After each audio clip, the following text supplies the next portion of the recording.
Là, ce que l'on fait, pas seulement avec le pacte enseignant, mais aussi la revalorisation, ça ne dépend pas forcément que du pacte qui sera signé par les enseignants, mais de se dire que les savoirs fondamentaux, la manière dont on fait respecter les droits, les devoirs à l'école, comment on peut permettre une véritable émancipation qui ne passe pas uniquement par les savoirs fondamentaux, mais sur une façon de se découvrir soi-même, eh bien c'est important, c'est l'orientation, c'est l'éducation artistique et culturelle. Et donc pour moi, il n'y a pas de liste trop longue.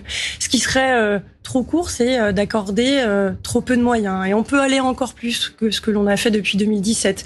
Ce qui serait dommage aussi, c'est de faire une liste trop courte et de ne résumer cette problématique de rentrée scolaire qu'à la tenue, par exemple, qui peut être l'abaya et l'uniforme, alors que ce n'est qu'une partie. Et ça concerne finalement très peu de gens. Par contre, ce qui est important, c'est de rappeler les valeurs fondamentales qui sont celles de l'école.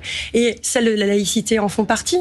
Mais c'est aussi l'égalité des chances, la mixité sociale à l'école. Qu'en fait-on ? Et depuis la maternelle jusqu'à l'enseignement supérieur. Donc, il n'y a jamais trop de listes. Ce qu'il faut, c'est qu'on ait l'attention de chacun, la confiance de chacun en cette rentrée.